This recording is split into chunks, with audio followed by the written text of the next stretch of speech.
That's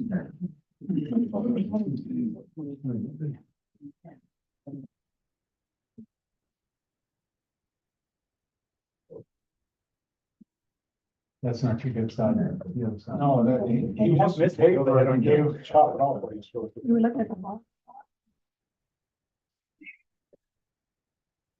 Look at him.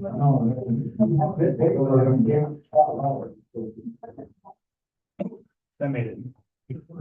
Oh, you're right.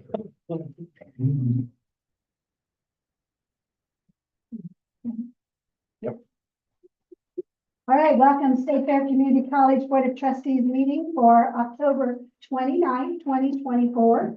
We'll call the meeting to order. We'll have approval of the agenda, but I want to just mention that on number 8 for institutional reports, we're going to just flip-flop. It's just a minor little thing. We're going to do cybersecurity, and then we'll do the Advanced Health Science Center renovation. So with that, I would entertain a motion for approval of the agenda. So moved. Second. All in favor, say aye. Aye. Opposed, same sign. Motion passes. All right, Lisa, do we have any citizens' comments? No, we have no citizens' comments. All right, so we always enjoy the opportunity to get to meet those new employees. So Dr. Whitehead, do you have one to share with us? I do. I'll introduce Laura Thunderbird. Last spring, we brought a proposal as part of the budget process to separate the two roles that have historically been, one person was a campus counselor and a disability services coordinator. Laura will fill the role of the disability services coordinator as a full-time dedicated employee. Laura was most recently with Cornerstones in Johnson County. She is a certified and state licensed behavior analyst. She has worked for more than 16 years advocating for people with disabilities, primarily children and their families. She served in the U.S. Air Force. She, her husband, and 3 kids live here in Sedalia. And when she gets to stand still for just a second, she won't. She's a marathon runner, right? So she's one of those people. She said her hobbies are reading, baking, and marathoning. So Laura, if you want to stand up, you're free to say anything if you'd like, but you don't have to. Hello. Welcome to the. Welcome, Laura. I'm really happy to be here. She's training alongside Julie right now, so when the spring semester starts, you'll see the full separation of those two responsibilities. If you're analyzing our behavior, hold judgment. I'll charge you for the. That's what that How many marathons have you ran? Like the big one, what's the biggest one you did? I ran the Route 66 marathon in Tulsa in 2021 was the last one I did. I ended up getting COVID 2 days later. So I was recovering. You ran into it, didn't you? Yeah, I was recovering from a marathon and then I got to recover from COVID. So that was fun. You gonna be Boston? I don't think I would qualify for Boston. I'm not that fast anymore, maybe 15 years ago. But, How far is the marathon? 26, 26. 22. I get tired driving. Oh, so- True. Well, welcome, Laura. We know that you'll have a lot of busy times ahead and a great team to work with. All right, next on the agenda is the approval of the minutes for the September 26, 2024 board meeting, which was sent to us ahead of time as well as we have before us. I would entertain a motion. So moved. Second. All in favor, say aye. Opposed, same sign. All right, so we have the warrant for September of 2024. Jessica, are you going to do that for us? I am. Well, I'm gonna welcome. be Keith today, so All right. bear with me. Here it is. Thank you. So I spoke to Keith earlier, so he gave me a brief over, all of everything here for September. The total disbursements were $7,390,304. Of that, $1,007,741 was paid to Century for the cat construction, and $1,609,559 was paid for the rest hall construction.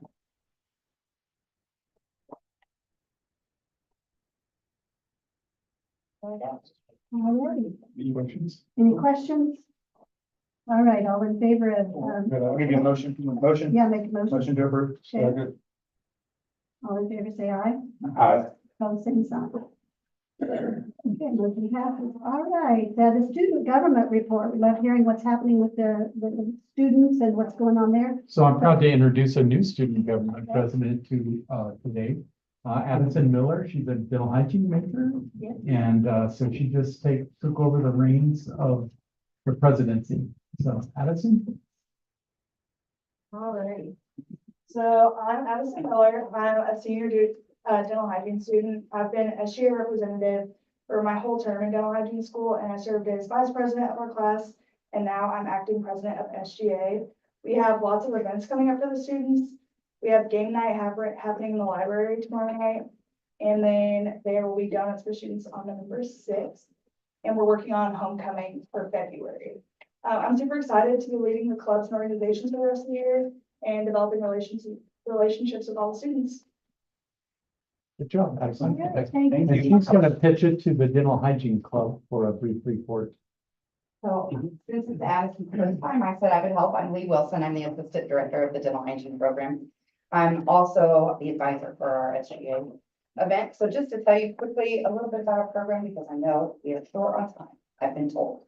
So our students experience over 1,000 hours of clinical patient experience while they're in our program. We do that through rotations at Katy Trail, Compass Health, Whiteman Air Force Base. So they are well-rounded as well. In our clinic on campus, we see currently about 600 patients a semester. So we have a pretty good impact on the local community. As an organization, they do lots of fundraisers. We do have toothbrushes for sale in the clinic currently. They're $103, that's with tax. They're electronic toothbrushes. They retail for about $300. If you want those, just come by and see us. You can even call and one of these lovely students will bring it to you, I'm sure. So we are excited for the semester and you can make appointments starting at $45. Just call the clinic. Thank you. Thank you. Okay, now for the institutional report. So, I'm gonna let you, Well, first up is Mark Haverly, and he's doing his annual report on cybersecurity. We got a little froggy throat, so some water for the fly. So October is Cybersecurity Awareness Month. You probably already knew that because that's what you celebrate, right? Celebrate cybersecurity.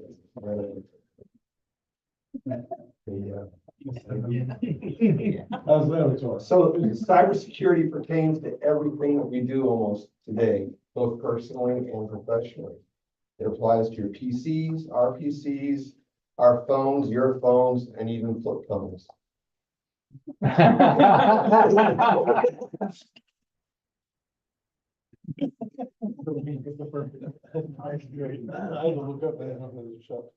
So during the year, we, typically what I do right about now is I go through all the tools that you guys have so graciously purchased for us and allowed us to buy to keep this campus, this college safe on the cybersecurity front. I'm not going to do that tonight. I'm going to go through our awareness piece that we utilize, our cybersecurity awareness and education program that we use. That program is baked into our email security platform called Mimecast. And what it does, it provides a platform by which we send out links. That's ironic, but links, and you go into these, and Jeff, you touch base on this a little bit. You go into those and you go through and you learn about cybersecurity in about 2 or 3 minutes, right? What to do, what not to do. You follow the life courses of Doug and human error, right? That's the whole thing about them. But what they teach is what we should and shouldn't do with our passwords, what we should and shouldn't do when we get emails that we don't recognize, what we should and shouldn't do with links that we don't recognize. They educate us on how to act personally with email and cybersecurity. One of the biggest threats to our college isn't a system, really isn't an outside attacker. Our biggest threat is us. Our biggest threat is our users. ones that we know about, right? Because they could click on something accidentally. They could verify something they shouldn't. They could unknowingly allow things to come in. And it's through that mechanism, that hole that is accidentally opened up, that the attackers come in. So we're trying to do everything we can to educate people on what they shouldn't do. And I'm going to say what they should and shouldn't do, what we should and shouldn't do, both professionally and quite honestly, personally. Because if you are good with what you do personally on your computer at home, more than likely you'll be good when you come in here. Okay, so it translates both ways. So on the screen, we have a report from our Mimecast system, our education system. So this is when we send out the emails for you to look at the videos, there's a couple questions that go along with it at the end to make sure you actually got the intent of the education we're trying, the message we're trying to send. So as you see, we have 60% module completion, and in this case, we have a correct response of 73%. You may think that that's not too good. Now, when I was in school, depending on what phase of school I was in, that was a pretty good grade. Later on in life, that wasn't such a good grade, you know. But overall, we are actually sitting pretty good. We'll go over that in a second. But on the right, what it does is it shows us areas that we need to work on. So as you can see, our lowest category is actually passwords. People need to understand a little more, probably a better message of good password hygiene, good password maintenance, what that means. Sometimes it could mean don't share your password. Don't use your birthday as your password. Don't do some basic things, okay? And then phishing. Phishing we're going to go into a little bit later, but it's good to see that this score is a little bit of the ones is a little higher. Now you need to know the audience here. The audience here, these are sent to employees, okay? So on the employee side of the house, we have 70%, 76%. So that's our highest category. So phishing is the biggest way attackers can get in.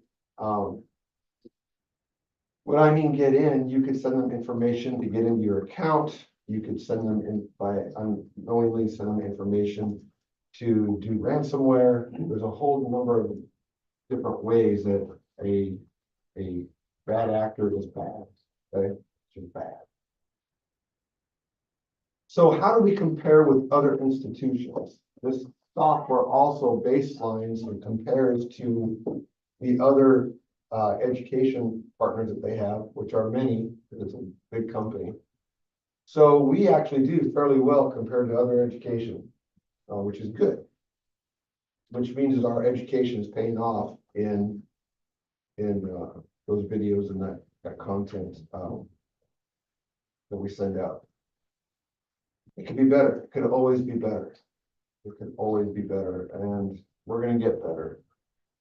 The great thing is, when we first started this attitude tracker, people really didn't like our system. They didn't like that they were having to go through this. They didn't like that, you know, we were holding to it. And by the way, I'm going to tell you, if you do badly on any of these tests consistently, or you don't do it, it's not nice. It's just I have screwed up a couple times, and it's not nice to me. In fact, it makes you go to this verification. If I click on a link that I know is good, it says, "Are you sure? You think it's really okay?" And you get yes. And if it's correct, you get to go on. Good job. But if it's no, not only does it tell you you get on the bad list even longer. So you get these nag screens all the time. So I've been on it. I've been the recipient of it. So anyways, as you can see, people are now positive about where we are with this stuff. They're positive about why they know why we do these things.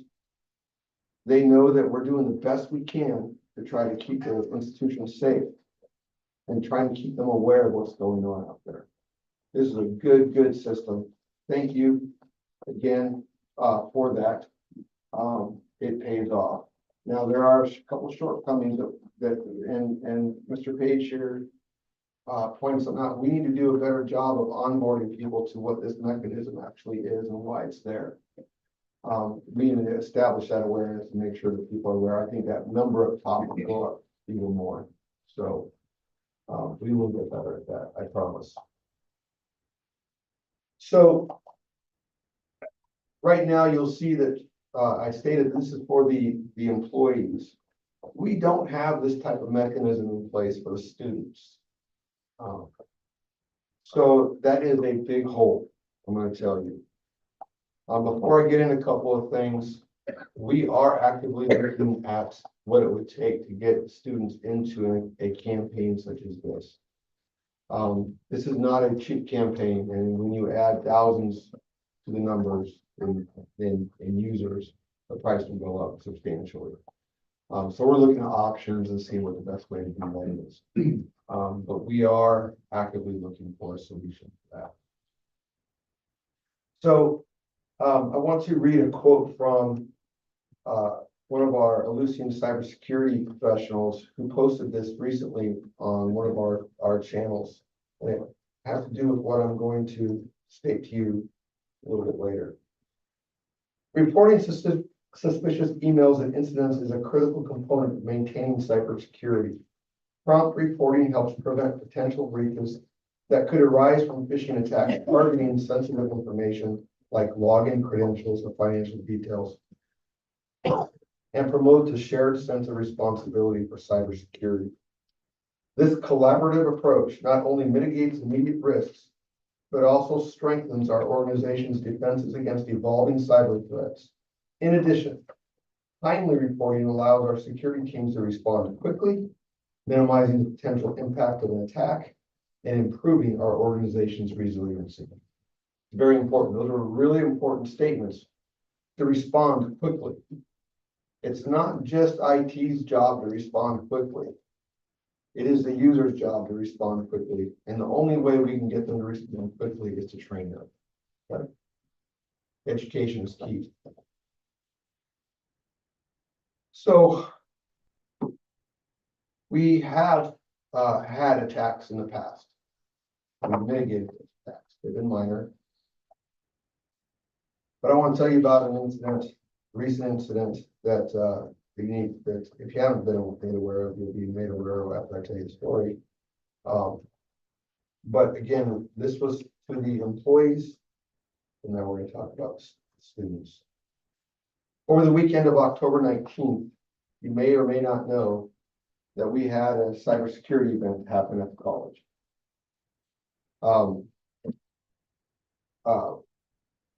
That was a real threat. Now, I made jokes in the very beginning of the month that it's Cybersecurity Awareness Month, and we're going to be testing people, right? This was not a test. This was a real threat that came in, not one wave, not two waves, 3 or 4 waves. Campaigns that were targeting student accounts. Okay. So there was a couple of things that happened that were allowed those emails to be recognized. Through that whole event, we had a couple of students step up. We had a couple of IT members step up. And one of the IT people that really stepped up and took the reins was Dan Hamilton. He saw it right in the very beginning. He got a hold of it, got his arms around it. As the threats were coming in and people were responding, we did have responses, by the way. We did have accounts that were compromised. But he got his arms around it, disabled them, reset passwords, contacted students, worked with them. And then I could hear that, he's getting them. I think I got it. And then another campaign came in, and more, and then another campaign. So it was because Dan has been around these certain types of events before. He has helped other colleges and universities mitigate these problems that he recognized and he reacted. It's education. education and experience, okay? It is so helpful.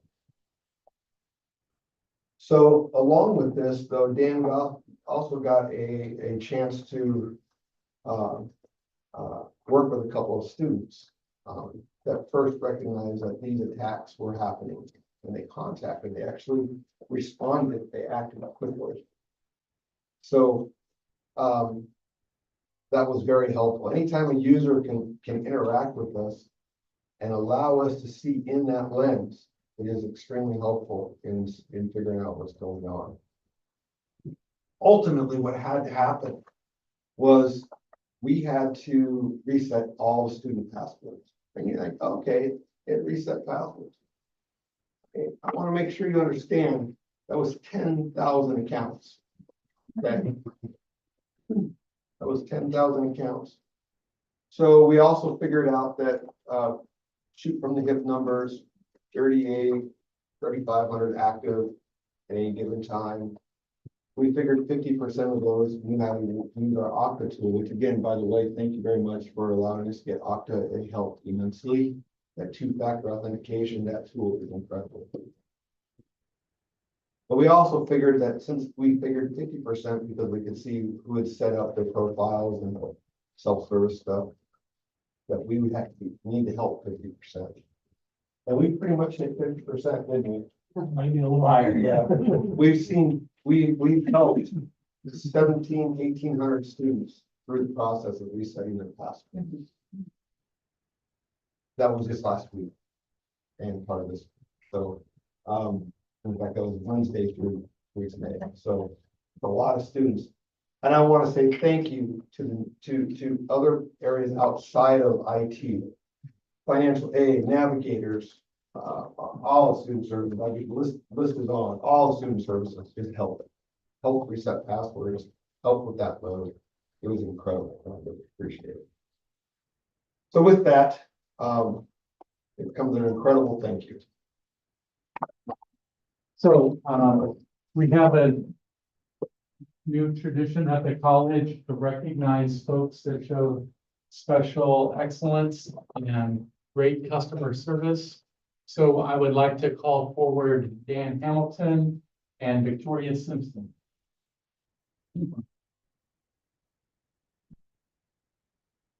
So first, I'd like to recognize Dan. During the cybersecurity threat at the college, Dan used his knowledge, his training, his instincts to act quickly and with precision.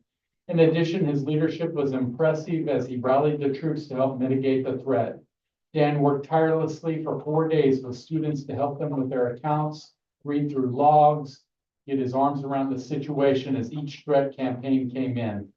When the mass password reset was issued, Dan made sure that the team was ready by making sure documentation was in place so SFCC personnel could assist each student. Because of Dan's quick action and leadership in this situation, students are able to attend class today, systems are running today, and we're still in business. So Dan, I'd like to provide you the President's Medal of Excellence.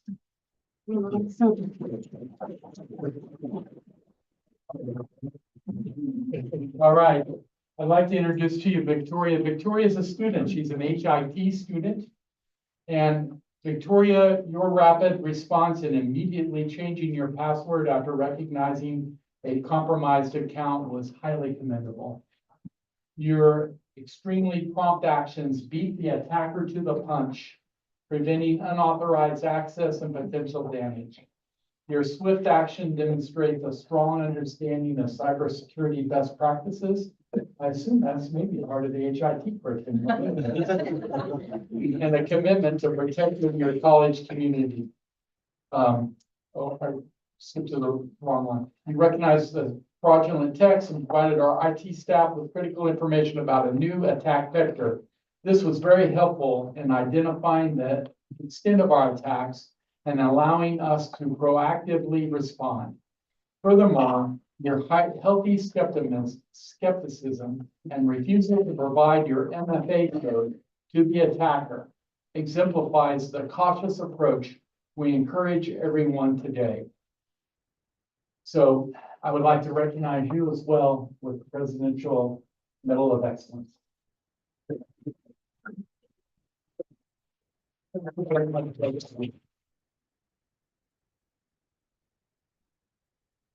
Thank you. Any questions for Mark? So who was this or what was this? Do we know what, who was trying to attack, what was trying to attack? So we do know, we have a indication of some of the origins. We're not exactly sure. It is an active investigation. So that's where it's at right now, is under that.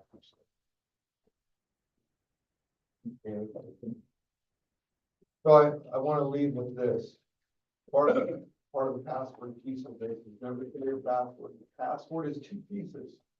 Your password is that cool 12-character code that you have in your head that you memorize.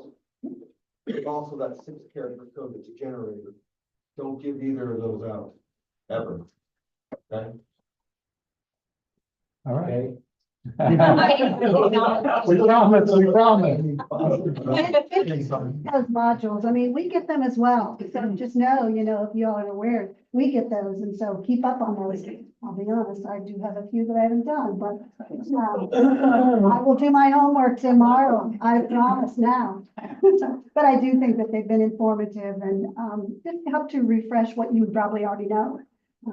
So, All right, thank you, Paragon, for allowing us to flip-flop that and allowing us to get the student out of here a little later. So, next, I'd like to introduce our friends from Paragon. They're architects.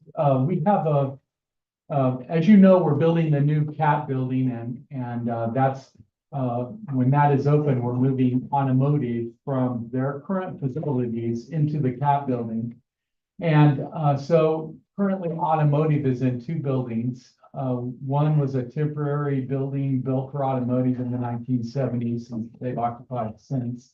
And then we also have remodeled the old Student Union or Melita Daycare Center, depending on what time you had your initiation with college. But we remodeled this part of that space into an automotive lab to expand that lab here several years ago. So both of those programs are moving out, and that's going to open up some space in that old Student Union and in the automotive building. We haven't decided what we're going to do with the automotive building, but we had a plan. We had some interest in that old Student Union building. The problem is it had some significant foundation issues that over the years that foundation had settled. We had tried to mitigate some of that, but it really wasn't successful. So we knew that to use that facility for other purposes, we really had to fix that foundation issue. So with the board's support, we put out a bid for architects for the project, or request for proposals on project architects, and we hired Paragon. So that group has been engaged with our staff, specifically folks from the dental hygiene program and from occupational therapy. And the idea is to, in the space vacated, move our dental hygiene clinic from the multi-purpose center to the new Advanced Health Science Center, or whatever we end up naming it. In addition to that dental hygiene clinic that'll be there, we'll have a new lab for our occupational therapy assistant program. And so this new space will be a lot easier access for our clients, all of those folks that come in for appointments daily, and it'll have some room for expansion with the dental hygiene program. At the same time, we've been working with the accreditation agency to get permission to expand our program in numbers from a very limited capacity to allow more students in that program. It's high demand, very great occupation. So that process has been a wonderful process. Paragon's been a great partner to work with. The project, the building, will be funded completely through a grant. Dr. Murders and his team wrote the MOExcels 5 grant, and we received 3 $1,496,000. That'll cover the cost of the renovation and the cost of the equipment, some equipment and furniture, FF&E in the building. So we're gonna be able to move into, it's gonna be a light new facility. So probably next month, we're going to ask you to approve releasing bids for this project. But before you did, I wanted to give you a glimpse of the building. And so I'd like to introduce from Paragon, Brad Irwin, who is the principal architect.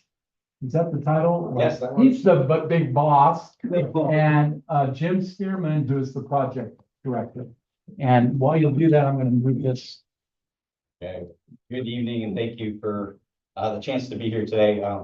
I've been at MCCA for the last 15 years, so I've kind of recognized a few familiar faces. That's why this bald head looks familiar, that's why. So hopefully see you down at Branson here in a couple of weeks.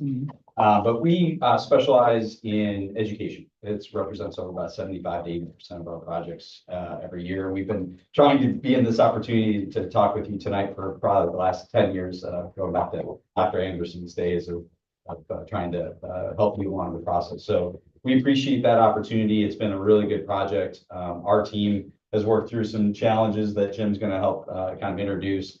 As you mentioned, it's for what it is. For that small box on the screen, there's a lot that has gone into it. And we've had some really good interaction and dialogue with your team along the way, and just want to appreciate and show some gratitude for allowing us to be here tonight.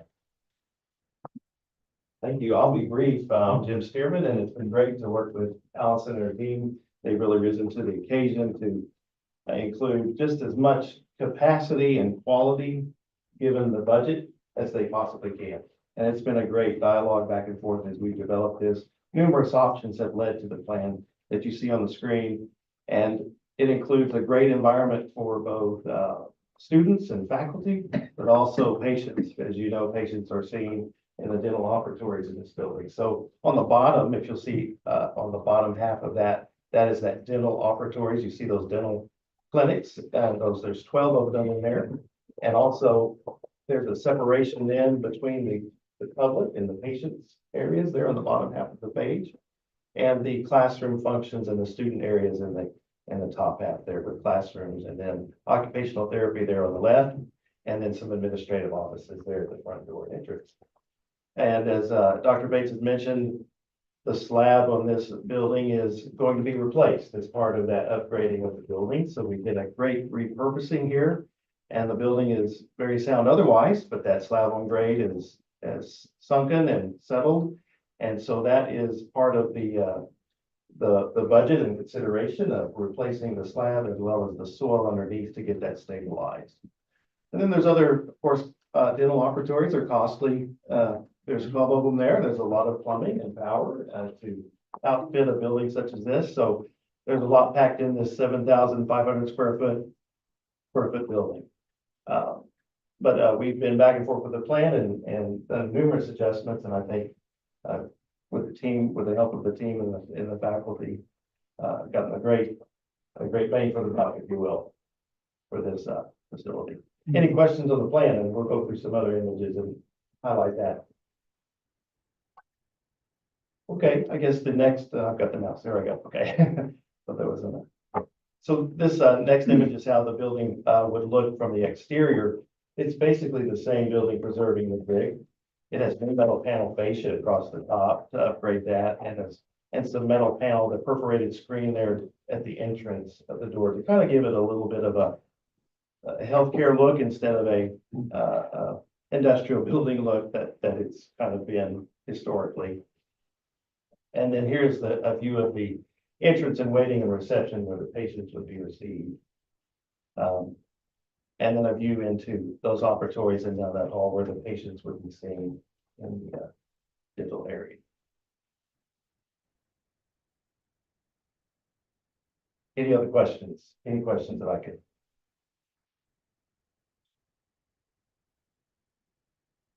The size, it's gonna be the same, it's just a matter. That's right. That's right. There's no addition to the building. The only addition to the exterior includes 4 new handicap spaces on the south side of the building. and then a sidewalk upgraded around the building for access. That's to improve not only the approach, the tree roots and such that have buckled the concrete, but also some drainage issues, especially on the south end where the automotive bay is. And that will be corrected as part of this project as well.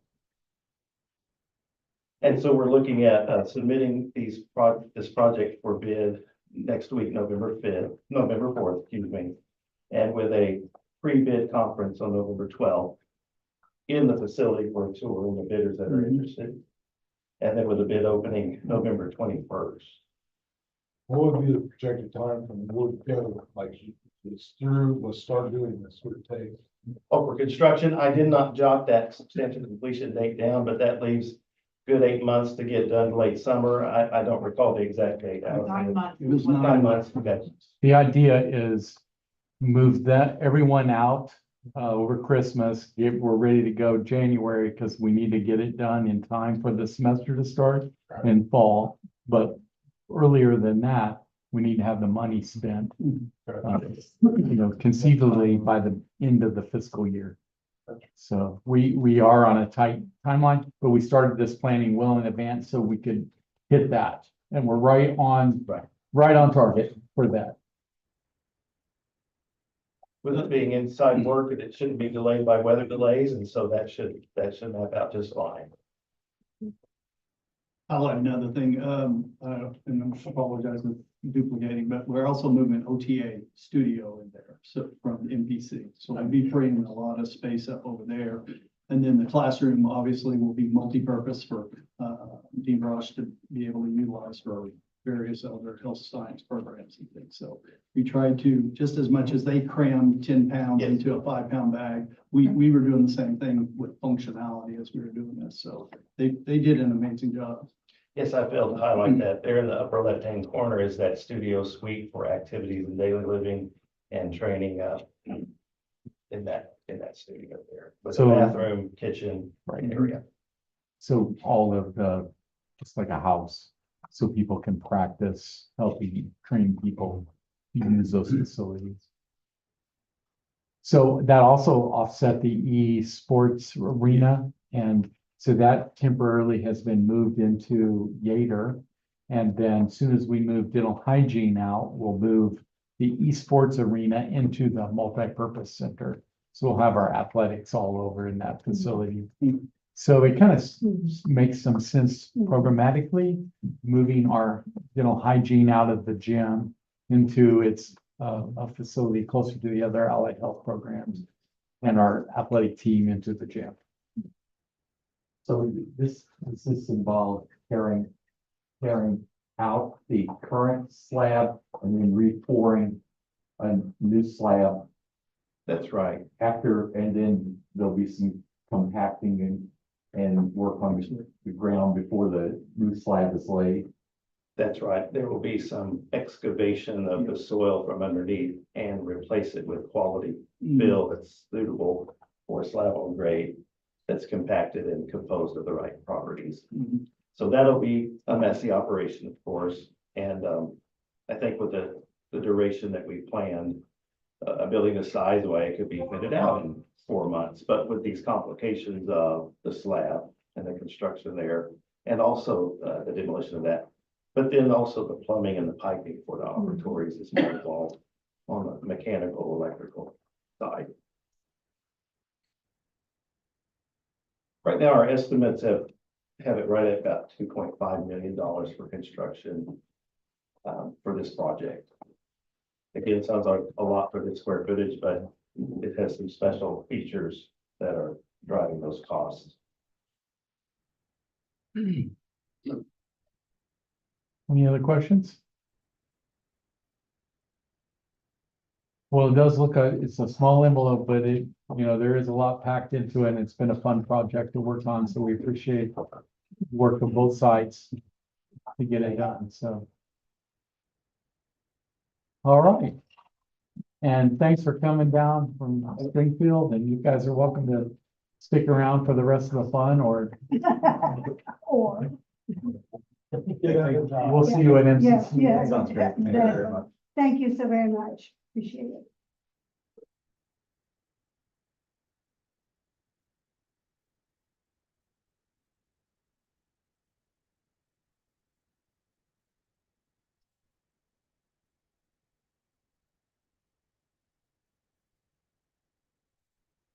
It looks like next on our agenda is the new respiratory care program and Dr. Murray. Good evening. Well, I've got privilege to continue on our theme with quality education, so I'm always happy to do that. And part of our, our goal with quality education is to have quality programs. And at State Fair, we have the ability to have a new health science program as part of the consortium. And as you all know, we're part of the medical, the Missouri Health Professions Consortium, and we have the OTA and the medical lab technician program. So to give it justice, I've asked Dean Brosh to come up. She's led this whole effort as usual, adding a new health science program and working with her peers and doing all the real legwork. So, Brosh. Good evening. So it's my pleasure to come and visit with you about this new program. The Missouri Health Professions Consortium is made up of 5 community colleges who are able to contribute enrollment to the consortium, which is an amazing approach. I think I've talked to you guys about it before, and I couldn't be more excited to finally be able to offer respiratory care in our community. Our advisory board and Center for Excellence has been asking for this for a very long time. It's an expensive program to offer individually as colleges, so it's a perfect program to offer through the consortium. So East Central College will be the fiscal agent for respiratory care, like we are for OTA. So they'll be handling, the hiring and the budgetary components of this program. It's an Associate of Applied Science program. I put some information in the packet for you about it. The first year of the program is basically 1+1. So they'll do their gen ed requirements in the first year, and the second year is the professional year. There's 44 credit hours that encompass the professional year of the actual respiratory care courses. In terms of cost to students, I included that in your packet as well. This respiratory care program will have the chargeback fee structure just like OTA does. And actually they're going to mirror the OTA charges. So the chargeback fees will be identical to what OTA students pay. And then the other expenses incurred for students, there will be a few course fees, which you can find in your packet as well under the estimated itemized expenses. So through the combination of that gen ed year and the professional year, it comes to around 72 credit hours. Students will be able to enroll here at State Fair Community College. We can have up to 8 students that come from State Fair that will be part of this group of up to 40 total. That's what we're asking the accrediting body to be able to approve is 40 total. So they will take their gen eds here at State Fair Community College if they choose, and then enroll through State Fair Community College and then be part of the consortium body. The director has already been hired for this program, and we conducted interviews a couple of weeks ago. And I say we only because East Central asked me to be involved in the hiring committees for the clinical director. So the processing of this is well underway, and we're just really excited to get rolling. We're hoping to start enrolling students next fall, so fall of 2025, to start the program. So every one of the colleges is going through these same processes. We went through curriculum committee, got to come to our boards, so on and so forth, so that we can move things forward through their accreditation process. In the past, the accrediting body, which is called COARC, they have not been a fan of the consortium model, but after repeated attempts to get them to understand the benefit of this, they have finally said, yes, let's do it. So do you have any questions about anything? Did I miss anything? Where will the second year programs be housed? Good question. So similar to how OTA functions, the students will meet on Zoom for their didactic courses. And then there will be labs located in Columbia and at East Central. So students once a week will travel to their lab location, which our students would likely want to go to Columbia, in terms of distance. So CMU has actually donated the lab space for this consortium to hold that lab in Columbia. So the in terms of finances, East Central applied for a very large grant. You remember what it's called? It's a Department of Labor grant, but I can't remember exactly which one it's called. Several $1 million. that- Strengthening community colleges, was it strengthening? Sorry, I can't remember. One what of it's them called. on this list. So the labs will be outfitted using those funds and so it won't be at any cost to us in terms of outfitting. the Upfront, labs. the upfront costs. So, we're working on getting a stakeholder meeting together to just across different areas of the college to get everybody on board and communicate about, what we need to do in terms of tying up any loose ends on our end, but This is this model is a wonderful model for rural community colleges to share resources to provide programming in these rural communities. And so, as Allison said, we wouldn't be able to do this program by ourselves, perhaps. But by joining together, we can, and it's also structured so that if, one's area dips down in enrollment, another could pick up and, we can move resources around so we can get this programming throughout. It's a model that a lot of other areas are looking at and our accreditation agencies, are interested in replicating. interestingly, we've had a respiratory care program here before. Yeah. Long time ago. And I think because of the high cost and in terms of workforce needs, it's not like nursing where, each healthcare facility is employing hundreds of respiratory therapists. That's not the case. So this is a great way to meet that workforce need without incurring the large cost of that. That's a great point, because it was high cost and we had low enrollment at a time. So we kind of filled up the pipeline and our enrollment dropped. And we had to drop it. But in this model, if this happens, then those resources are shared with another college. They pick up the slack, and then a couple of years later, we're back in the market. needing people. So One of the other benefits of the consortium model is programs like this, you see, we've had at other schools, I've seen dozens of these close and other health science programs.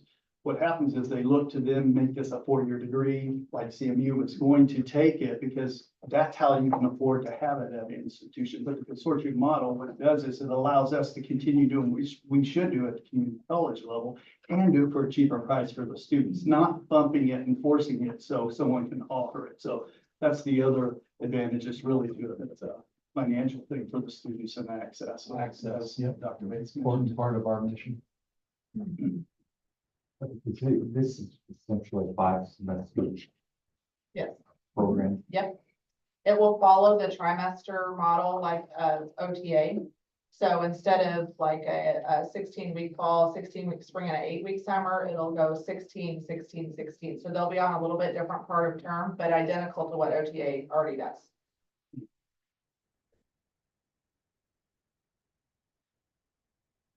What you got, Tim? I don't have it. What? I don't have it. It's a great You got program. It's a great program. About that in a minute. Sounds like it's a win-win-win. Thank you so much. Yeah. So do you want to? Yep, so it is recommended that the Board of Trustees approve the addition of the Missouri Health Profession Consortium governed academic program, respiratory care. This program will be fiscally managed by East Central College, and State Fair Community College will enroll up to 8 students per year to the program, and graduates will earn their Associates of Applied Science and Respiratory Care from State Fair Community College. Right, I would entertain a motion to accept this program. All in favors, any questions, any further discussion? All in favor, say aye. Opposed, same sign. Motion passes. Thank you so much for all your work to get to where we are in a minute. All right, looks like Dr. Murders is going to do an institutional learning outcome, and this is really just for informational purposes only. There'll be- You know, Dr. Murders, he's gonna pass it off. No, but I do, again, continuing our whole theme of quality education, how do we ensure that? Well, we assess it. And so what do we assess? we assess, and first of all, when I say we, this is led by the faculty, to look at learning objectives, learning outcomes. We like to say learning outcomes because outcomes what those students have when they leave are learning, not what we teach, but what they learn. And so we have a taxonomy, if you will, of this progressive from course objectives, what you learn in each course, program objectives, what you learn in each program, and what you look like. And then, of course, we have institutional learning objectives. And that really reflects on each of our graduates. And so again, that sounds easy, and but there's a lot to it and how we assess it. And one of our champions that's been doing it for a while, Dr. Bates is obviously a big champion of assessment, but on the faculty side and through the academic side is one of our newest associate deans. But she's been doing this a while and she's continued to do it and done a fantastic job. Kaylee Hobbs, and she's going to walk you through her, kind of about our why and how and all the good stuff that she has planned to tell you about the importance of institutional learning objectives. And I'll let her continue versus rattling on. Thank you. Thank you for letting me speak this evening. I believe that you have in your packet the new institutional learning outcomes. You'll want to refer to those, but this I think might also help you. If you could take one and pass it on. Okay, so you did a great job describing what institutional learning outcomes are, and we've had them at this institution for a long, long time. I started here in 2009 and we had them then, and I'm sure we had them before. But they have not been revised since about 2012. And so in that time, the idea of how to approach institutional learning outcomes has changed some. So our assessment committee, which Dr. Berger's pioneered, took a look at the new models for institutional learning outcomes and our previous values and ideas and worked to combine those. So if you were to visit with someone from the inception of the institutional learning outcomes, they would tell you that our institutional learning outcomes were meant to mirror, in part, our general education goals that were set forth by the Coordinating Board for Higher Education. And we wanted to continue with that, but we've also had a shift in the way the Coordinating Board for Higher Education looks at those goals. So you'll see in the handout that we have our new institutional learning outcomes on one side and then our previous ones on the other. And there is a lot of overlap. So part of the reason that we've made this change is to streamline data. And so if we streamline our data, we collect better data and we can map our institutional learning outcomes across our institution and make sure we're assessing for all of them.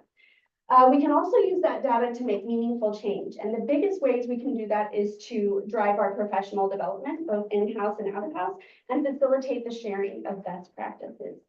And we do that by incorporating them through Canvas. And so that's the crusade I've been on. Please put your institutional learning outcomes in Canvas, and already so many areas, especially Allison, are working on that. And really, that's kind of the sum of where we are. Do we have questions or comments? I was told to be fast. I think I can do it. Well, thank you so much for letting me hear you. Yeah, have a good evening. You guys really proud of those, if you read those and really take, read them in depth. They have a lot of meaning into them. They're significant. We could have easily got rid of ILOs. That was a conversation, but faculty and leadership, they want to keep them for the purpose of the quality education necessary. So they're not just keeping them, change and modify them for what we as faculty want and need the great students. So there's a lot more too than we could ever explain up here in the word. So I can't say enough about Kayla and her leadership and of course the assessment team and all that stuff. She's also tied into as we continue to talk about program review and things like that. So know how much there's a lot of work that's going on here. So is this document accessible through the website? Not right now, but it will be. Okay. It should be. That's one of the things, and I wasn't going to bring it up here per se, but it's a great point, sir, is that's one of the things. Those are some fantastic things, much like mission, vision. That is what we vision our students to look like when they graduate. We need to put that out and market it better and show it off. So that is that is something we've talked a little bit about. We haven't done that as much, or it's not out there, at least right now. Well, it's a part of our student handbook because it is Yes. what we want, it is our Right, vision. but there's other, But you know, there's definitely other. right. We know it's in the handbook, but from an external stakeholders. I can find it on the website, but I can't find it in 2,000 or 3,000 pieces of paper.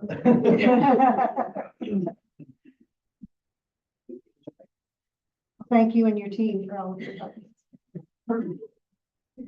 Okay, so, anything else from that one that we need to ask Dr. Murders, because he's staying up there, because we're going to be looking at the academic calendar for, FY year 25, 26, and 26, 27.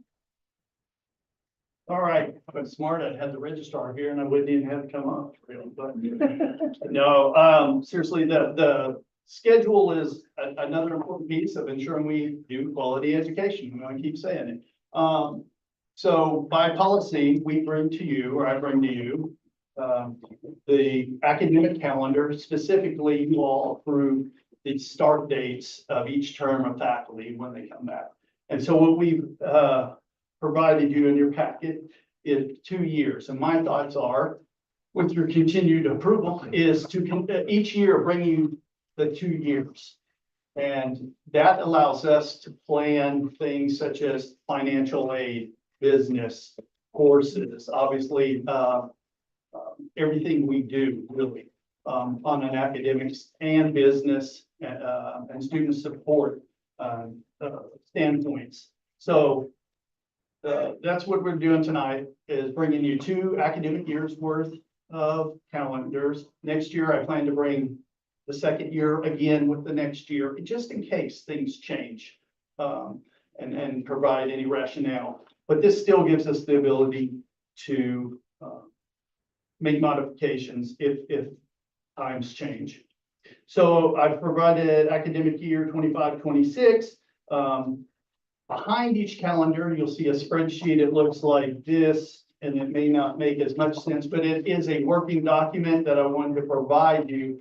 The rationale is, these are the working days. This is how I come up with the start dates for each term. So based upon the dates and the faculty contracts that we have to maintain, that drives the calculations. So that's really all this is, but to give some evidence of Murders is doing his job.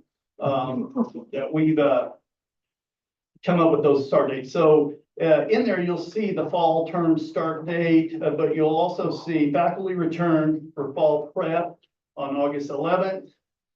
You'll see faculty return for the spring on January 12th. Those are 5 days prior to the term start dates. And the same structure for the following academic year. Are there any questions? Are there anything else? This is what we'll consider our overview calendar, and then we take this, assuming it's approved, and we work financial aid, business, everything from drop dates, payout dates, tremendous amount of work. Again, goes behind the scenes. Between the registrar, financial aid, and our business offices, they're key in making that all happen, and then everyone else.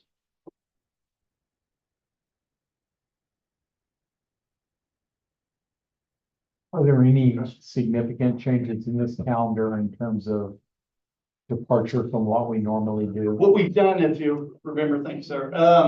We brought forth earlier our structure, our weekly structure. So what you're seeing now is a 16-week semester. We went beyond that, which allows us some more flexibility for other structures, academic offerings and so forth. So our summer, so the dates are a little bit less as far as semesters, dates, times. We have a fall break. So there was a week, that's kind of how we use some of the days up this year. In fact, we were all here, students got a fall break. We prepared a lot of other things, program review, assessment, any curriculum activities, whatever. A lot of professional development is also happening during those times. So we took advantage of that. So there's been a change in the structure, but for the most part, the number of days obviously are the same as far as work days for faculty.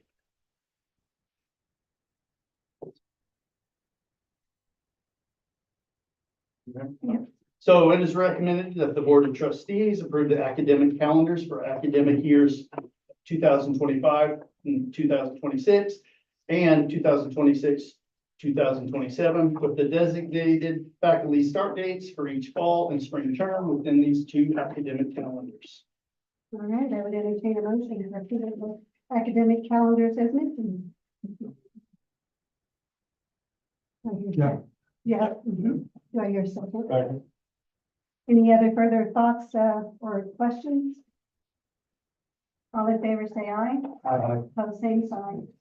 Motion passes. Thank you. Yes, thank you.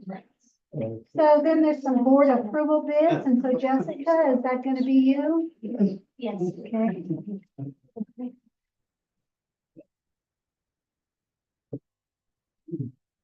Okay, so how does Keith want to start it off? Can we With start a joke. the table?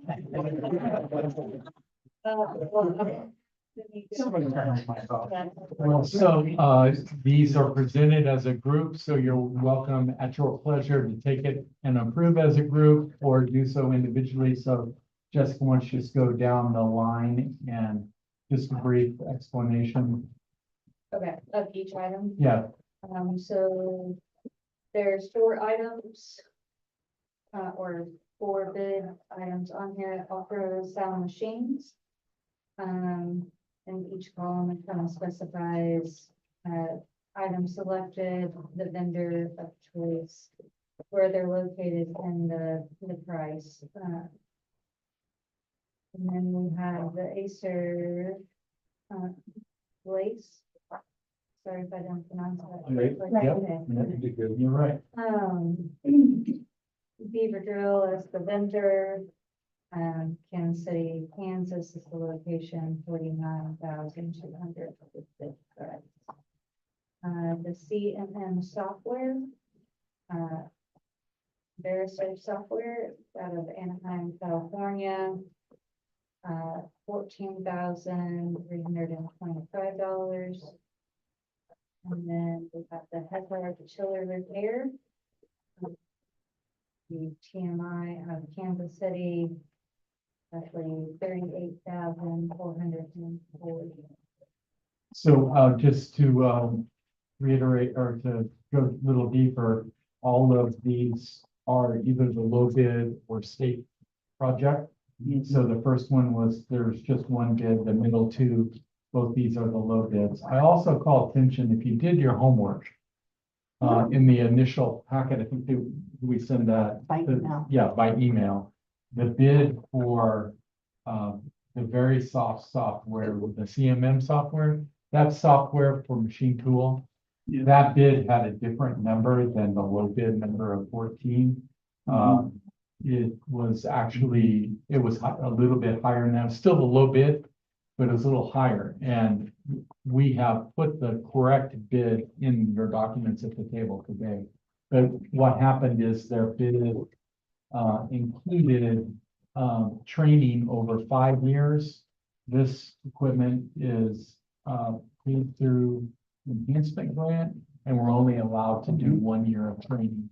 So we took out 4 years of training from that bid, and they also took out the workbooks. So it was about $4,000 difference from the material that you had in your initial bid to what is being recommended today. The numbers, it was still a low bid or no shenanigans going on or anything like that, but we had to meet the requirements of the funding source, which was an enhancement grant. And then the Hecker chiller repair, that's a state approved contract. So that meets the state law for low bid.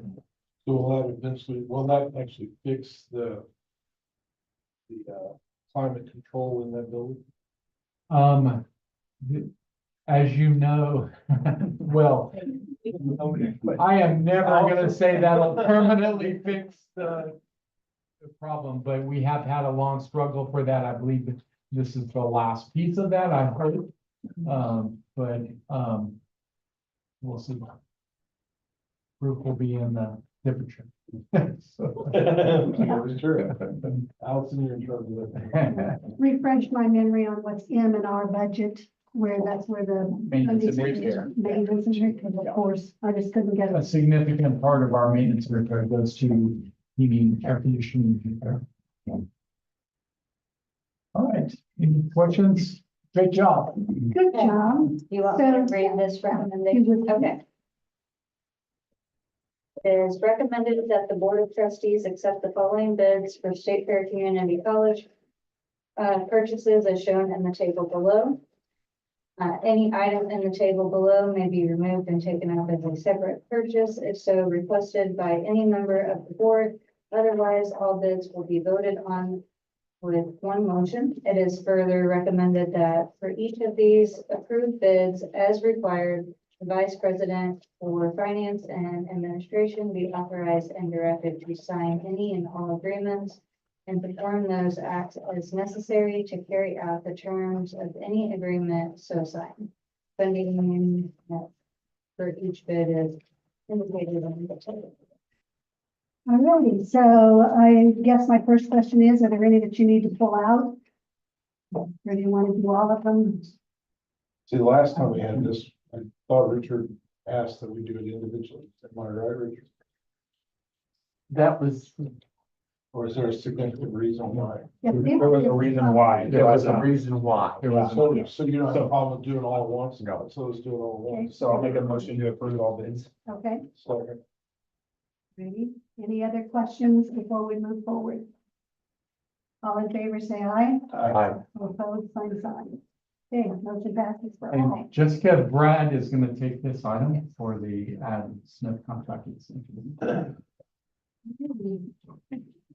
So just as a refresher, last spring, you approved the partnership and authorized the partnership with AdSmith, a company out of Springfield, to serve as our marketing partner for the rest of the fiscal year advertising for the summer and fall enrollment. And now that we're into the next fiscal year, we are now seeking for an extension of that partnership that will take us through actually Monday, November, through the rest of the fiscal year, June of 2025. That partnership will include media buys and advertising for the upcoming spring semester and into the summer and fall when that enrollment period opens in April. Questions about that? With that, it is recommended that the Board of Trustees extend the appointment of AdSmith Marketing and Advertising in Springfield, Missouri for September 2024 through June of 2025. For the fiscal year 2025, the agreement includes $45,947 in professional fees plus media placement. The renegotiated agreement will result in a savings of $19,850 to the fiscal year 2025 budgeted amount. It is further recommended that the Vice President for Finance and Administration be authorized and directed to sign the agreement with AdSmith Communications, Inc. and perform those acts as necessary to carry out the terms of that agreement. All right. I would entertain a motion. Do I hear a second? Second. Any other questions, for Brad? What budget did that come out in? That is the marketing. The marketing, their marketing, okay. All right, all in favor, say aye. Pose same sign. Motion passes. Thank you so much. Brad. All right, looks like we're ready for that president's report and up to date. All right, so calendar events 2 page back, you can see just call attention to a couple of things. On Friday, we kick off the basketball season for men and women's basketball with the McDonald's Classic. And so that's Friday and Saturday both. The MCCA Fall Conference is November 13th through the 15th. So we've already got the sign up for that all done. And then the next board meeting is November 21st. So that's the calendar. I've got a couple of other things to report on. One is the campus master plan. The board authorized us to proceed with getting proposals for the campus master plan, and we have a small committee that will first evaluate those proposals and make a recommendation to the board for a firm, an architectural firm, to help us with our campus master planning. And then that committee will be expanded as we develop that campus master plan. So just to give you an update, we had 25 firms that received the request for proposals. And 19 of those firms have expressed interest in the project and requested additional information. And 8 of the firms came in for a tour and a pre-response meeting a couple of weeks ago. And so since then, more of those 19 firms have followed up with pre-response questions preparing their proposal. So I expect this to be a very competitive process, that we get some very well qualified firms for that campus master planning. Any questions about that? So I have, the board also has expressed some interest in the past in designing a piece of outdoor artwork on campus that would honor in some way former presidents. And we have received a foundation gift that there had been some discussion about using some proceeds from that gift for this project. The board has, that gift is being held in the foundation, and the foundation has invested that gift. But it'll be creating proceeds soon. With the campus master plan, it seems the timing is right for us to go through a process to design the artwork. And then through the campus master planning process, we can figure out where the best place to place that artwork would be. So to move and advance that project, which I know is important to several of the board members, I'd like to propose that the board appoint at least 2 members to a subcommittee, a small group that will design a request for proposals, review those proposals, and make a recommendation to the board on that. And so I'd like to, we don't need it tonight, but if you could let the board president know of your interest to serve on that, and she can make that appointment to that. Gary Holstein has offered to serve on that committee as well to help us, and then Mary with the foundation can help as well in all the involved as well. So, any questions on that? Finally, I want to give an update on athletics. It's athletic postseason time for our fall sports. So we have some good news. Both our men and women's cross-country teams won the Region 16 championships. And so they will both be going to the national championships November 7th through the 10th in Virginia. So that's an exciting time for our men's and women's cross-country teams. They've been working hard, putting in a lot of miles, getting ready for this final event.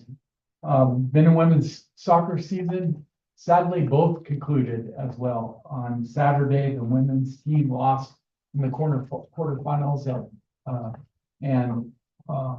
was at St. Charles. And the men's team won their quarterfinal contest against CC, advanced to the semifinals, but this just in, the team lost 2-1 to our rival Mineral Area Community College. So their season's over, but they had good success and we're proud of their work. And then one other sport that continues, their season is wrapping down their fall season, and that's the shooting sports team. This year we had a new option in shooting sports, the archery team, and that team has been very successful in multiple tournaments with several members doing well, one member particularly well, one of the best archers in the nation. And then in the shooting side, they also have been performing well and have been in the top of many tournaments. One of the most recent tournaments, they were the top community college shooting team and actually beat many of the university shooting teams. So they're doing well. And the esports team is in season. They're competing every week and but their final competitions for the fall or later in the semester. So that's kind of a wrap with the sports. So come see the basketball game on Friday and Saturday and see what those teams look like. And that's my report. All right, thank you very much. Yes. Before we proceed, I'm not sure if Jeff was around when we talked about the proceeds and that grant that, or the gift that we received. No. Could we just cover that one more time and when those proceeds would be available?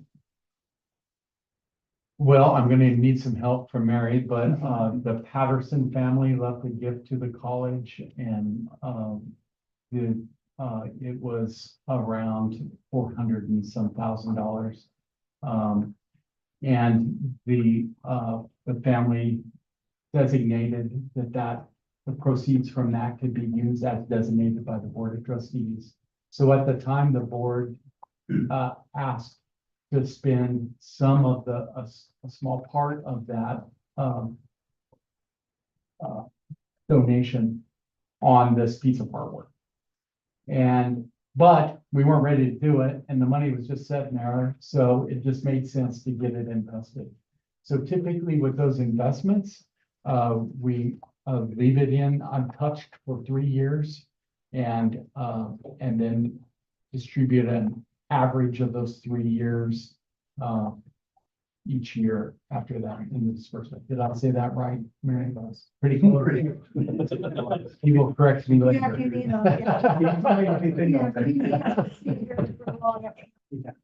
And it was the Patterson family, it was Betty Patterson. It was her estate. Okay. Yes, They both passed within the timeframe that the states gave to us, but Betty's was the one directed to the Board of Trustees. yes. Very good. Yes, that was great. Yeah, thinking that you maybe didn't know about that. Okay. So any other questions for Dr. Bates? If not, we're ready for the financial report. Jessica? You just keep bringing you up, you know. I know. Keep so skinny. Now you see why. Okay, we are going to start with the monthly financial report. And then there's a page, Got 15. so for FY 25, we're 25% complete through this budget cycle. If you look at total revenues, little over 12 million. And then for the general fund expenses, about 8.4 million roughly. So revenues over expenditures, 3.6 million roughly for the period ending September 30th. Questions on that piece? So Keith usually then says, we're just about where I expected us to be. Everything's looking good. Yes, So and he everything's looking said good. that several times when we were on the phone. We're right on target, no worries. Exactly where he expected us to be at this time of year, so, In the quarterly investment report? yes.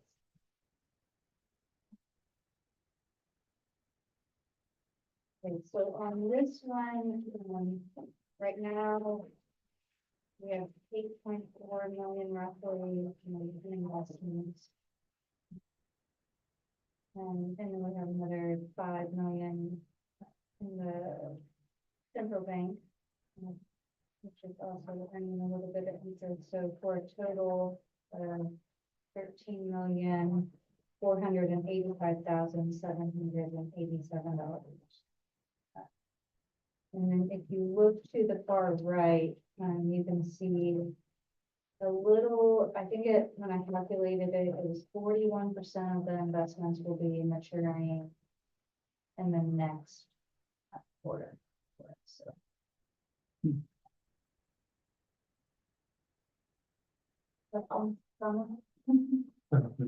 No, that's awesome. That is what he does.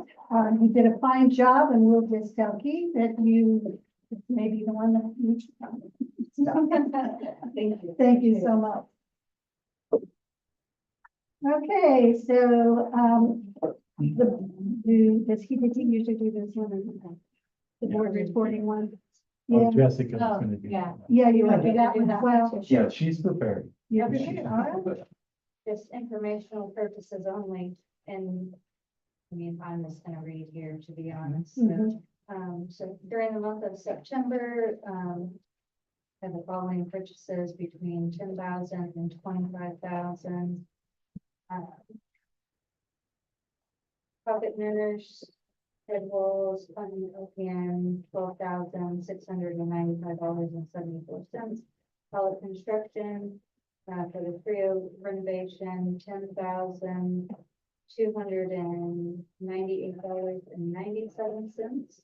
And Apex Mechanical for HVAC repairs, $17,254.90.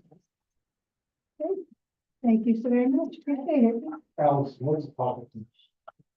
Company. It's just the kind Oh. yeah. It's not And then any technologies. topic Yeah. here.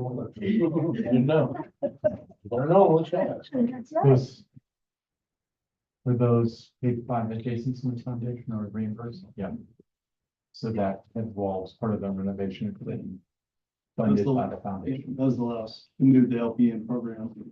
And then the trio renovation, was to renovate space and Jim Cunningham is always quiet over there, but he had a lot to work did as well as Dr. Whitehead working with Trio, Curtis.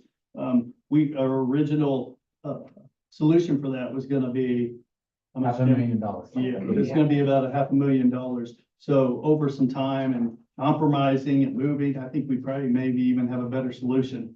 That's what we For spent. 12,000. So, Or so I just want to highlight that. That's one of those things they really worked hard at doing these things. So sometimes it looks like we spend a lot, but we really may not always get noticed for the efforts that prevent us from overspending. Well, Saving money ever. you can go back to sleep. Jim. Yeah. All right, looks like it's time for board discussion. We do have two items that we already have listed, so I guess we'll just go ahead and get started with those, and if we have anything else, we will add on. So it was Richard and I attended the ACCT Leadership Congress report along with Dr. Bates. And then, of course, Keith joined us because he was part of the presentation that occurred with Richard and Dr. Bates. So Richard? Take it away. The theme of the ACCT, American Community College Trustees Association of America, Association of Community College Trustees. The theme of the conference is Catalyst, cultivating skills for the future and how community colleges would work as catalysts for change and essentially to improve the quality of life for communities, for students, providing more opportunities. What would be the role of community colleges in bringing about change, positive change within communities where we're located. There were multiple tracks. Since we are engaged in strategic planning, I attended a number of sessions on strategic planning. And heard what other colleges have been doing. I've got one of the colleges has put their strategic plan on a placemat. And so I've got this strategic plan on a placemat for that college. And so that was my primary learning objective. One of the takeaways I had here, it sort of fits fit in with my approach is the positive effect of backcasting, where you sort of look into the future of where you want to be.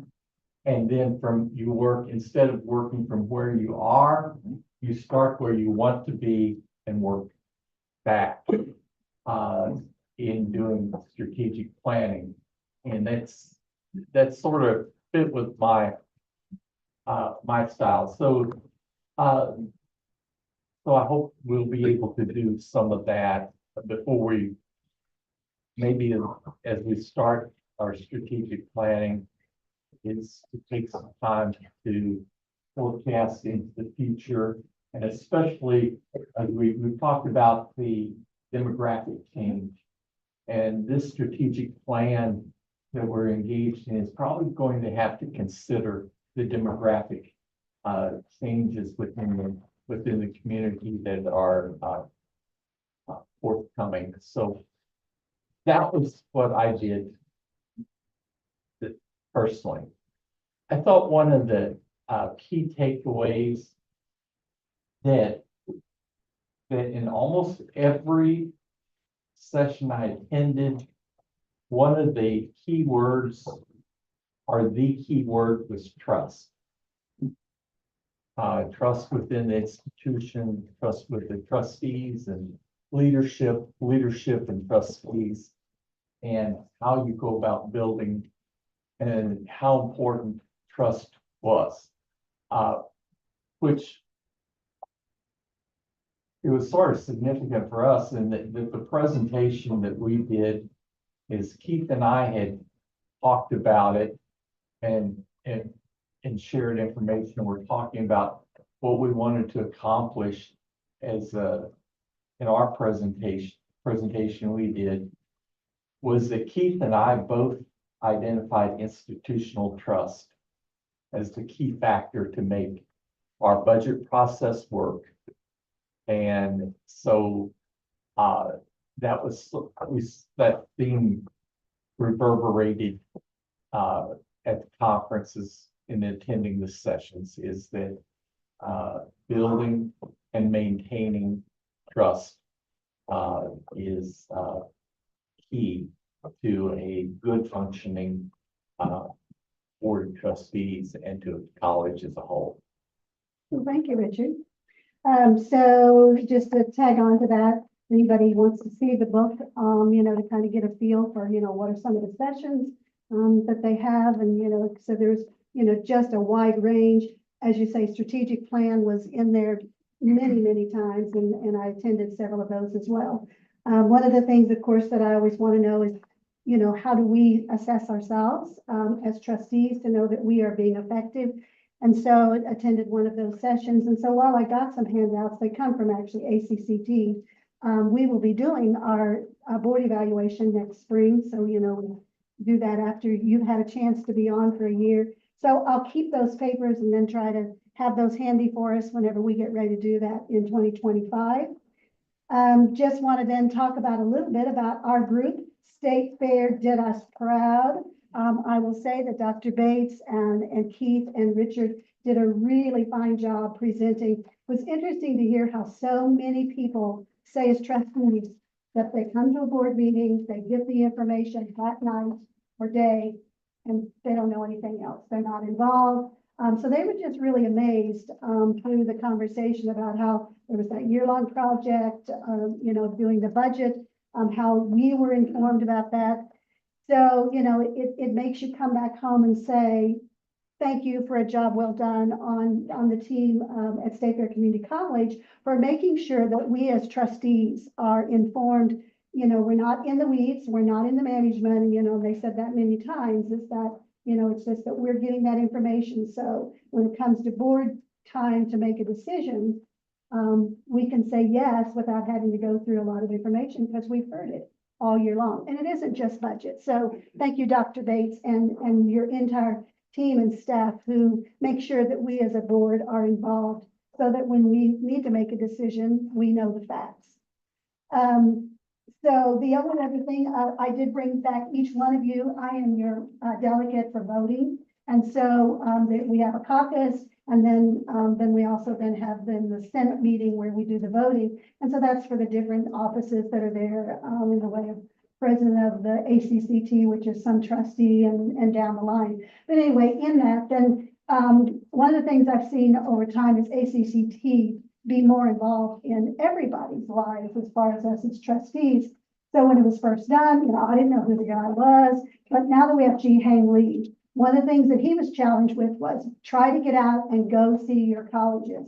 And we know that he visited us. So I picked up one of these for each of you because I wanted you to see that State Fair Community College's name is in this booklet and how many other places he has visited.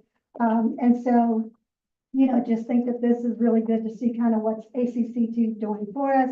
There's several other pages that are in there. One's about the financial records and just who the people were that we voted on. A pen so that you have one to always keep you in touch about ACCT, or it's blue and white. So I brought back some for Lisa. So she has some extras for all of us. The only other thing, and I don't know where I put that paper, oh, here it is. So they're wanting us to do a national survey for trustees.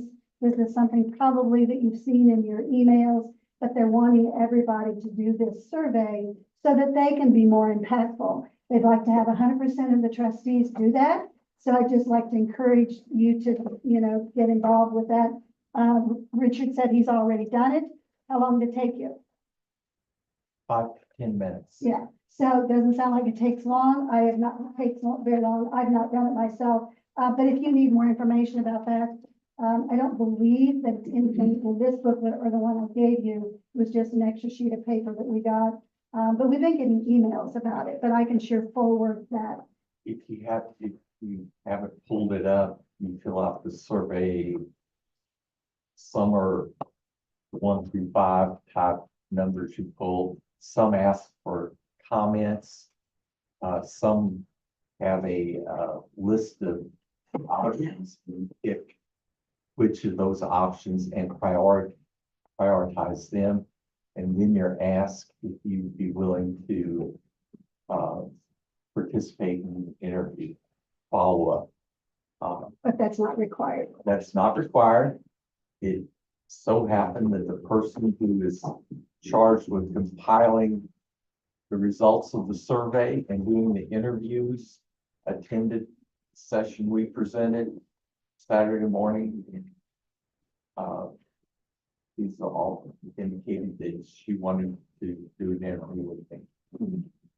Yeah, so, great, presentation by them. One of the things that, I really loved and I heard a lot of ooh and ah. We were Saturday morning at 8:15, so you have to know, it's the end of the conference, it's 8:15 in the morning, but they kept them entertained, I will have to say. Our chief fun officer, of course, always does a fine job with that. But one of the pictures that he showed was, he said, we do everything we do because, and then the picture up on the screen was a picture of all of our graduates of State Fair Community College with those streamers coming down and rowdies in the center. If you let it off, it's not about numbers, and showed a deep part of his budget detail.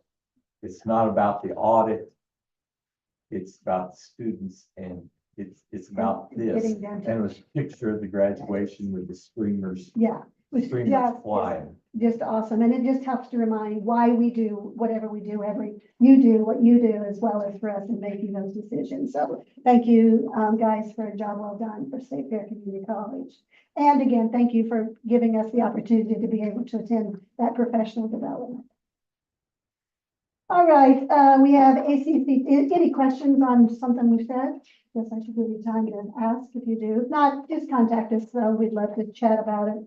ACCT Legislative Summit that's in DC is in February. I believe Lisa needs to know because it's time to get those registrations in so that we can, for sure, if you're going to stay in the hotel where the actual sessions take place. Of course, we go to the Hill.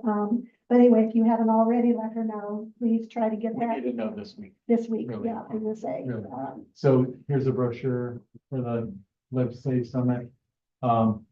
In the past, the board has talked about how students could assist us in effective advocacy So I have invited two students to join us, and one of them has she has already served as an intern with the legislative office on the eastern side of the state, but she would like to go into politics. And so she'll be an excellent addition to our team. And the other one is Cameron Belmore, which was our student government president last year. So Dr. Murders is going to chaperone the students. And I also put at your desk the new FY year 25 community college federal funding priorities. So these are the things that we'll be considering to advocate for. And you can see that, increasing the Pell Grant, ultimately they're looking to double the FY 21 award for $13,000 for the Pell Grant. And so that's always a major priority for us to increase that. That is very important for our students. As state funding and taxes have remained level, more students are taking more and more of the burden for financing the education, our operation.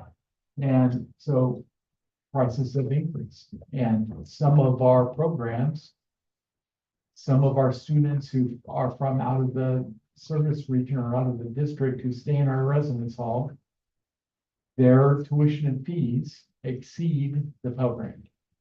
And so they're taking out loans. And so financial access is an important thing for us. So this is a high priority for community colleges. Just going down the list of the Strengthening Community College Grant is a grant funded program. I believe that's what East Central received to start the respiratory care program. The Higher Education Act, Strengthening Institutions, Support Under Resource Institutions Students. That's Title III. This is a grant that we're interested in applying for. We've received it before, but it can fund major kind of infrastructure things for us to accomplish different projects. We're working on a proposal right now for Title III to help strengthen our extended campus operations and reach more students in our service region towards that completion goal of the state, helping the state reach that completion goal, 60% of citizens with a post-secondary credential. So that program, Title III, was cut last year. We need those funds renewed, especially if we're going to have a chance for a piece of that pie. And then on back page, the Carl Perkins Career and Technical Education Program. You've heard that the bids today were funded by the enhancement grant. That's Carl Perkins money. This is federal pass-through dollars through the state. And it is so significant in us to be able to accomplish our technical programming. We wouldn't be able to do it without it. We wouldn't have the programs that we have now. So the ACCT is trying to get an increase in at least 10% above the FY 24 appropriation. Then the next one is strengthen workforce development and adult basic education. Our adult basic education program is a huge, you've heard a report on that recently, and great impact in our community. That program is funded through federal pass-through dollars through the state. And and it is funded at a shoestring. We are actually supplementing part of the program to get it going. So that grant needs to be increased as well. And then additional funding priorities include the TRIO grant. We have 2 TRIO grants that it's important for us to get those funded as well. So I just wanted to highlight those things. At a subsequent Board of Trustees meeting, we need to establish some of our priorities. This is a place from which to start, but the board needs to decide when we take our team to Washington, DC, what are the important things to State Fair Community College that we need to advocate for? And so I wanted to plant that seed for you to think about that. And you go onto the ACCT website, and there are other there's other information from past years that will show kind of how that's gone. So if you're interested, it's a great experience. Let Lisa know, by the end of this week, so the, hotel fills up and, we want to get our place. Thank you very much, Dr. Davis.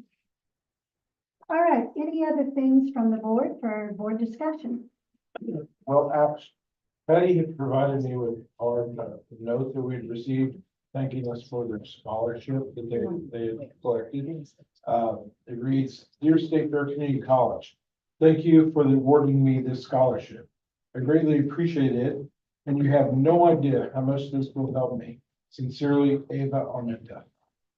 Well, that's very nice. That's nice. I kind of forget that in today's world. Yeah, it's like, very nice. Anything else? All right, moving on the agenda, we talk about next meeting. The next Board of Trustee General Session meeting will be held on Thursday, November 23rd, 2024 at 5:30 here in the Hopkins Boardroom. And this was a change of the date approved on July 18th of 2024, because of course the original date would have been the Thanksgiving date, so. So mark your calendar for that change. Anything else? All righty, so we will go into closed session. But I will tell you that after closed session, we have no other items on the agenda, so the meeting will be adjourned after that. But it is recommended for the board to go into executive session pursuant to RSMO 610.021 with hiring, firing, disciplining, or promotion of personnel pursuant to RSMO section 610.0213. So I would entertain, and Dr. Murders and Scott, we would ask you to stay. I would entertain a motion to go into closed session. Do I hear a second? Second. Roll call, please. Thank you, Rich Shears, is absent. Tim Carr, Yes. Justin Hubs, Yes. Jeff Page. Yes. Richard Parker, Yes. and Patricia Wood. Yes. Thank you all so very much for being here tonight, sticking with us. That's something. That's like, just happens. Oh, so. Right. No,